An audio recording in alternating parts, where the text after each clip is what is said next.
Fique com a gente. Assista agora Opinião com Gilson Aguiar. MultiTV, 24 horas de programação local. A TV onde Maringá acontece.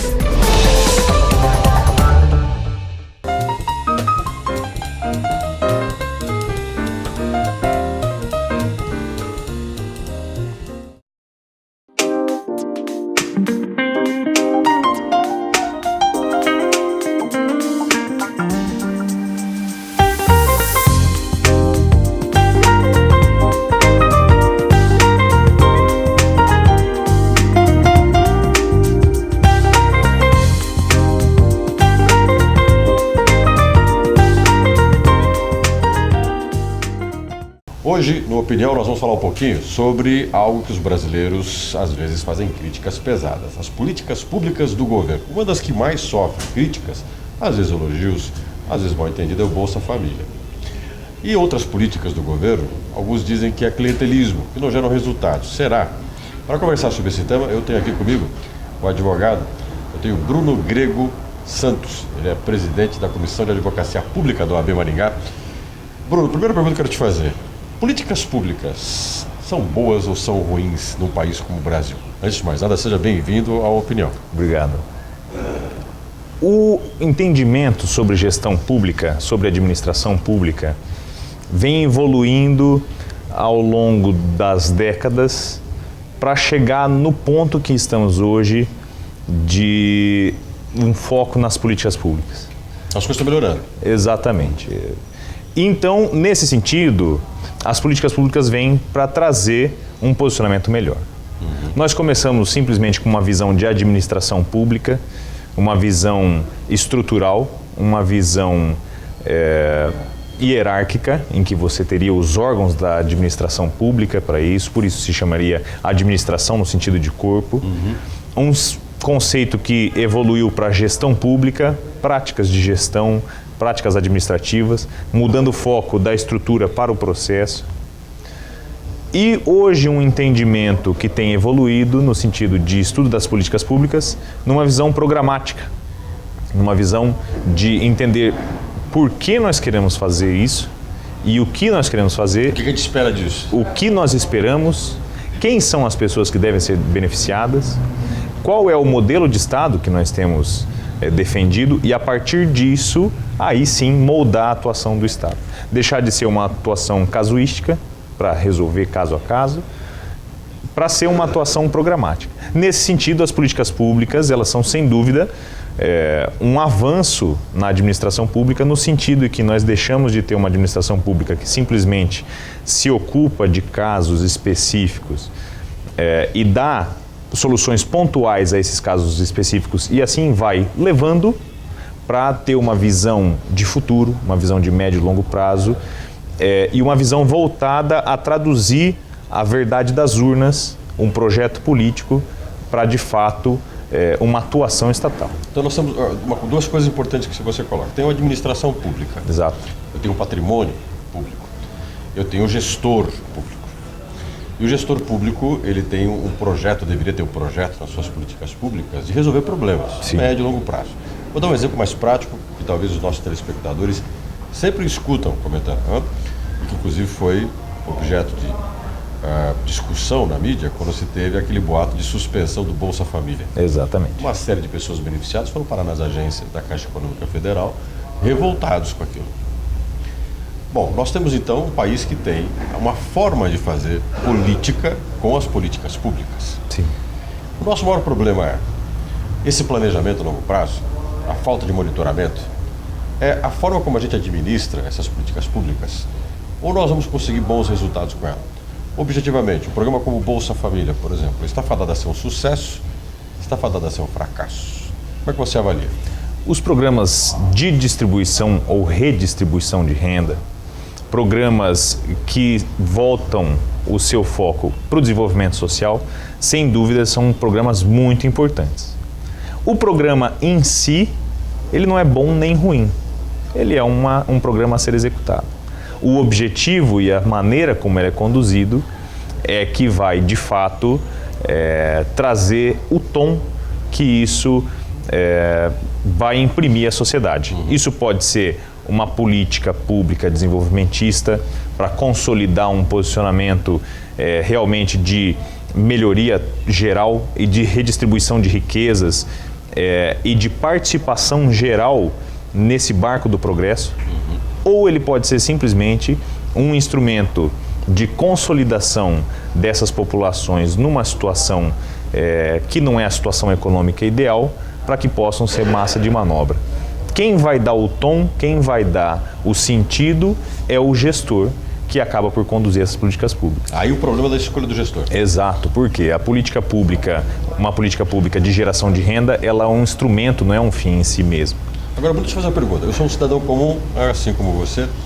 Claro que eu não tenho todo o conhecimento científico que você tem sobre essa área, mas vamos pensar o seguinte, eu tenho interesse em saber a quantas andam a política pública no país. Exatamente. Existe hoje a lei da transparência. Sim. Nos sites. Eu como cidadão, tenho mecanismos para fiscalizar essa política pública? Tem. Para entender o quanto se gasta, por exemplo, com programas públicos, com programas sociais? Existe uma resistência ainda hoje da administração. Isso é algo que vem de uma tradição da administração pública que se consolidou para os idos de 67, dos fatos de 67 e da Constituição de 69, que foi uma visão mais autoritária de gestão que veio com a ditadura militar. E isso gera uma herança, principalmente por quê? Porque a administração pública, o termo administração pública é um termo polissêmico, tem diversos sentidos. E na administração do Estado, nós temos uma divisão clara entre administração e gestão, entre Estado e governo. O governo muda, o Estado permanece. Então, os servidores públicos, os prédios públicos, os bens públicos, os serviços públicos, eles permanecem e o gestor que conduz o manche desse navio é quem muda. Nesse sentido, é claro, pode ter uma diferenciação do que vai ser feito ou não, e uma dessas diferenciações que o gestor procura uma abertura, e isso é um crédito desse governo, é a abertura da informação pública e da transparência da gestão. No entanto, a estrutura estatal, ela continua com essa herança que vem desde os imemoriais tempos da formação de todos esses servidores públicos que nós temos, que não é a maioria. No entanto, nós temos sim os instrumentos e eles estão sendo cada vez mais efetivos. A lei de transparência ela ainda é um pouco recente, mas ela tem dado resultados. Agora uma pergunta, você falou uma coisa interessante, o gestor público ele muda. Exato. De 4 em 4 anos nós podemos mudar o gestor. A estrutura pública não muda, o Estado está lá. Agora nós temos alguns gestores que viciaram o Estado. De uma certa forma, uma sequência de gestores mal intencionados cria, por exemplo, um funcionário público mal intencionado. Sim, e até o contrário, tem muitos gestores que têm a oportunidade de mudar essa estrutura e não o fazem. Nós tivemos já alguns movimentos de reforma do Estado no Brasil.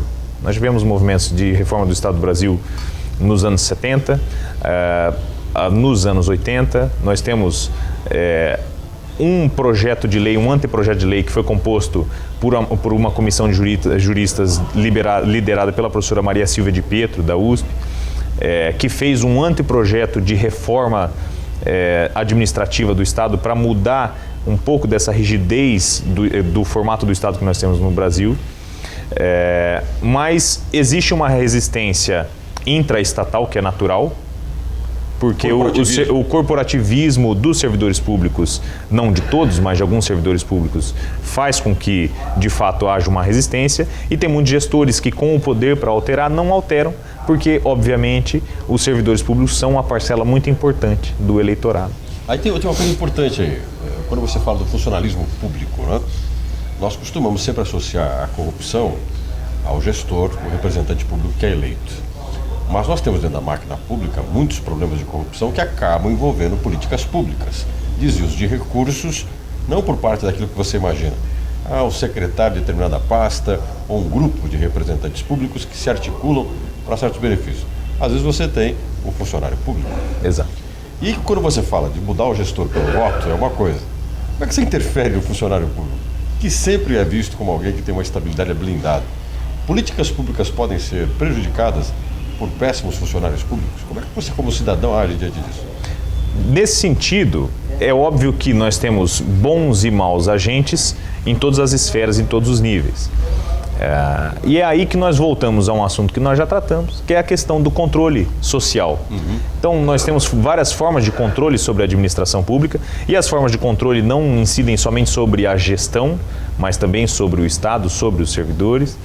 E o controle social é um dos mais efetivos. Nós temos, inclusive, aqui em Maringá, um exemplo, que é o Observatório Social, que hoje é um modelo nacional de controle social absolutamente isento, sem nenhuma dependência das instâncias estatais, ou seja, ele é uma esfera pública não estatal. É um espaço público, não é privado, mas ele não é estatal, não depende da estrutura estatal. Com o controle social, por quê? Porque as pessoas, o corpo social, é quem está em contato com a prestação dioturna dos serviços.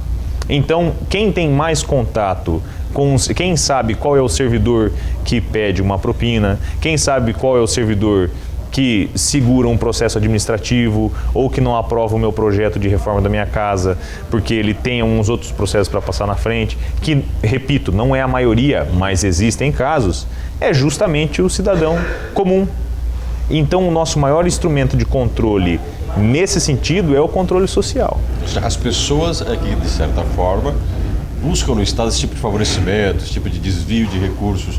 Então nós temos um ser humano que está nesse jogo também. Se o gestor tem vícios, se o funcionário público tem vícios, o cidadão também tem. É um brocardo clássico, é uma expressão clássica que não existe corrupto sem corruptor. Uma outra questão que nós temos uma grande dificuldade no Brasil, pela nossa história de colônia de Portugal, em ter essa ideia é de que a gestão pública e os representantes, apesar de muitas vezes nós temos um distanciamento democrático de legitimidade, isso é fato, nós vimos nas nossas manifestações de junho o que acontece quando nós temos um descolamento democrático entre os representantes e os representados, mas tirando isso de lado, todos os gestores vêm da sociedade. Então, curar os gestores é primeiro curar a sociedade. Isso é um tema que é bastante trabalhado, principalmente na sociologia, na ciência política, e não é um tema que vem da sabedoria científica, mas sim do conhecimento popular. Ou seja, você tem que ter uma população que tenha, vou chamar de hábito, de tratar o Estado como coisa sua e cuidar dele. Exato. Agora vamos falar um pouquinho de uma coisa chamada Ministério Público, que tem uma polêmica muito grande, tentar reduzir o poder do Ministério Público. O cidadão utiliza muito pouco isso, o Ministério Público tem que atuar mais.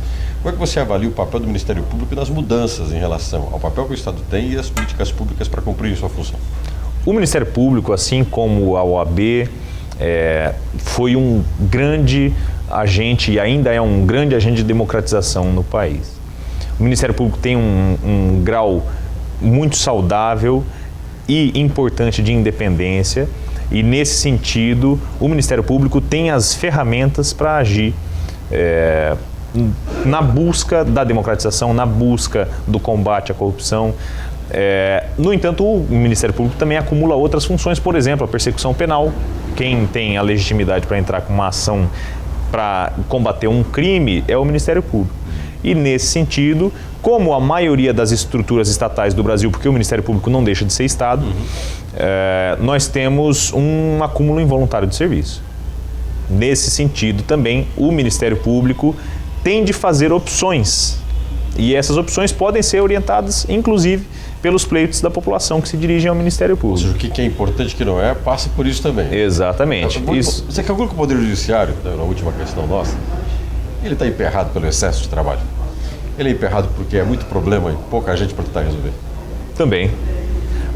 O que mais emperra, usando a tua expressão, o Poder Judiciário é o excesso de trabalho.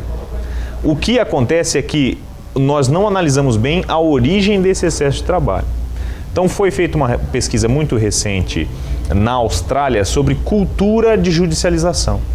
E na Austrália, tirando as questões criminais, mas as questões cíveis, aquelas questões que acontecem entre eu e meu vizinho, por causa de uma questão de um muro que eu quero construir, ou uma batida de carro, ou uma herança, nas questões cíveis, mais de 85% das questões são resolvidas administrativamente ou entre o meu advogado e o seu advogado. Nós não levamos ao judiciário. No Brasil se leva. No Brasil, tudo se leva ao judiciário, que é a famosa questão, não, eu vou pro pau, vou pra briga. Isso é, mais uma vez, e aí você vê como que essas questões gravitam todas em torno de uma questão cultural. Então nós temos uma cultura de judicialização muito forte no Brasil, que leva a esse excesso de serviço do Poder Judiciário, e nós temos sempre de lembrar que o recurso, isso é um princípio econômico, os recursos são escassos e as demandas são infinitas. Se você não limitar as demandas, os recursos não vão ser suficientes. Então a gente poderia montar um judiciário da estrutura que fosse. Se nós continuarmos com essa cultura de levar todas as questões ao judiciário, nós nunca vamos ter um judiciário que consegue cumprir com toda a agenda necessária que é imposta pela própria sociedade. É a própria sociedade que impõe essa agenda de uma grande sobrecarga de serviço ao judiciário. Conversei com Bruno Grego Santos, ele é presidente da Comissão de Advocacia Pública do AB Maringá. Falamos um pouco sobre políticas públicas e o papel do cidadão, seu papel, em fiscalizar o Estado, fiscalizar as políticas públicas, conhecer melhor a estrutura. Às vezes o problema não é só o gestor, está na máquina pública, está em você também, cidadão. Bruno, muito obrigado pela sua presença na opinião. Eu que agradeço, Jesus. Até o nosso próximo programa.